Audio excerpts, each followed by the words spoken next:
Tudo bem, pessoal? É um prazer conhecer a todos. Eu sou o João. Eu vim apresentar aqui a minha Global Solution para esse primeiro semestre de 2025, que se chama EcoSafe.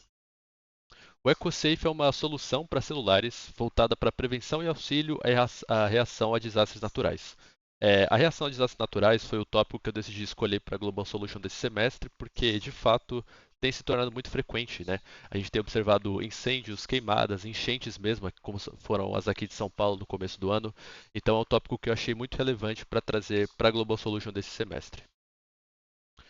A problemática que esse tema traz para nós traz alguns dos principais problemas relatados, que no caso são a reação a desastres, né, que é complexa devido à proximidade das pessoas com os centros de auxílio, no caso a falta de proximidade, né, e a população também não tem acesso fácil bastante ao treinamento das situações de risco, porque não é um tema muito divulgado aqui, e questão de fato as pessoas têm um certo tabu de procurar treinamento, porque ninguém quer pensar sobre tragédia, né? Mas todo mundo tem que se preparar. E esse despreparo acaba causando aumento no risco à vida dessas pessoas. E a solução traz as seguintes funcionalidades para a gente. Ela tem um dashboard central, com acesso rápido às informações mais relevantes e às demais abas, os alertas de emergência, um planejador de rota de fuga, né, ou de evacuação, e um checklist de itens essenciais e de sobrevivência, assim como uma abinha do perfil do usuário, que oferece suporte à saúde mental. No campo do dashboard central aqui, a gente tem acesso fácil às outras guias e a centralização das informações principais. Então vocês podem ver que nos primeiros 4 widgets ali, ele já dá acesso à binha de alerta de emergência, de plano de evacuação, kit e suporte à saúde mental, e também traz os principais alertas ali que de fato é o que vai deixar o usuário antenado sobre o que está acontecendo ao redor dele através do aplicativo. Também tem uma lista ali com os principais contatos de emergência, caso ele precise de algum, e o acesso já fica fácil ali logo na principal tela. Na guia alertas, os alertas eles são classificados por risco à vida.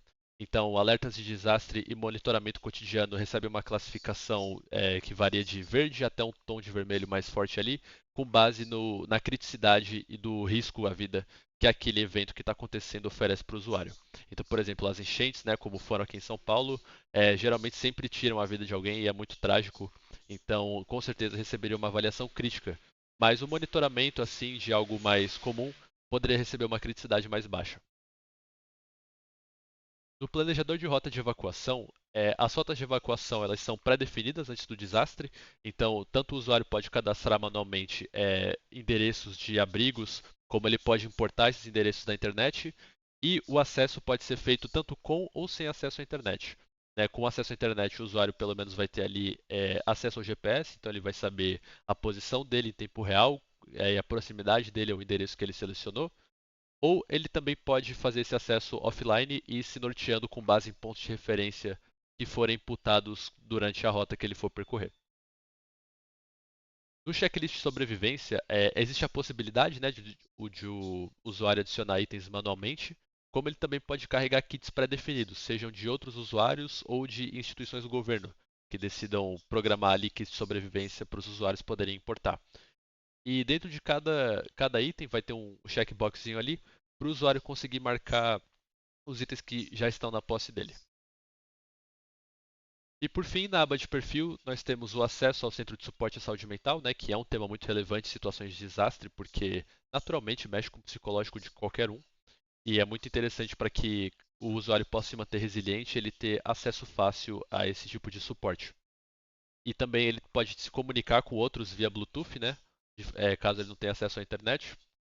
E também foi pensada numa forma de incentivar os usuários a fazerem os treinamentos de segurança, que é essa pontuação de resiliência, que conforme o usuário for completando os treinamentos, essa pontuação vai melhorando. E também nessa tela de perfil, o usuário pode fazer as configurações do aplicativo dele, como habilitar ou desabilitar notificações e ter acesso também ao modo escuro e configurações de linguagem também e de idioma. E essa foi a minha solução para a Global Solution desse semestre. Muito obrigado pela atenção e até